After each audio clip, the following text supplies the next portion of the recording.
സ്നാനഘട്ടത്തോട് ചേർന്ന് 13-ാം നമ്പർ സ്പോട്ടിൽ ഇന്ന് അതിനിർണായകമായ തിരച്ചിലാണ്.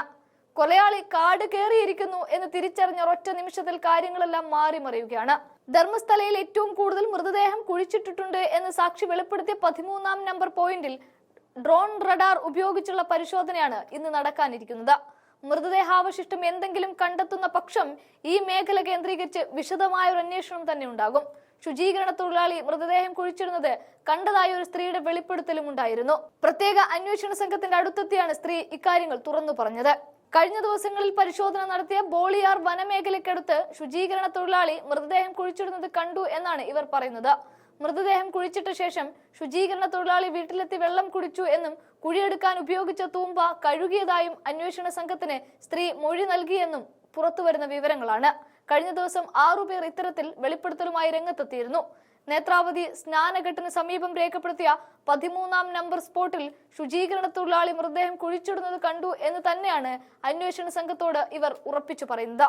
ഇതിനിടെ ധർമ്മസ്ഥലയിൽ നിന്ന് 39 കൊല്ലം മുമ്പ് കൊല്ലപ്പെട്ട നിലയിൽ കണ്ടെത്തിയ പത്മലതയുടെ മരണത്തിൽ പുനരന്വേഷണം ആവശ്യപ്പെട്ട് സഹോദരൻ നൽകിയ പരാതി പ്രത്യേക അന്വേഷണ സംഘം ഫയലിൽ സ്വീകരിച്ചു. 1986 ഡിസംബറിൽ കാണാതായി കൊല്ലപ്പെട്ട നിലയിൽ കണ്ടെത്തിയ പത്മലതയുടെ മരണം വീണ്ടും അന്വേഷിക്കണമെന്നാവശ്യപ്പെട്ടാണ് സഹോദരി ഇന്ന് ബെൽത്തങ്കടയിൽ എത്തിയത്. പുനരന്വേഷണം നടത്തി സഹോദരിയുടെ മരണത്തിൽ ദുരൂഹത നീക്കണമെന്നാണ് ആവശ്യം. കോളേജ് വാർഷികാഘോഷ ചടങ്ങിൽ പങ്കെടുക്കാൻ പോയി കാണാതായ പത്മലതയുടെ ശരീരഭാഗങ്ങൾ 56 ദിവസത്തിനു ശേഷം കണ്ടെത്തിയിരുന്നു.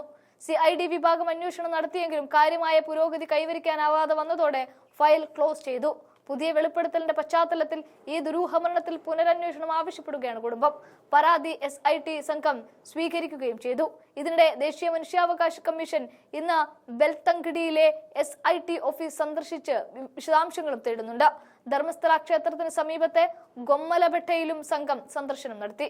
അന്വേഷണത്തിൽ കാര്യമായ പുരോഗതി ഉണ്ടായിട്ടില്ല എന്നിരിക്കെ കൂടുതൽ മൃതദേഹം കുഴിച്ചിട്ടെന്ന് സാക്ഷി വെളിപ്പെടുത്തിയ 13-ാം നമ്പർ പോയിന്റിൽ ഇന്ന് ഉദ്യോഗസ്ഥരെത്തുമ്പോൾ കാര്യങ്ങൾ കൂടുതൽ വ്യക്തത വരികയാണ്.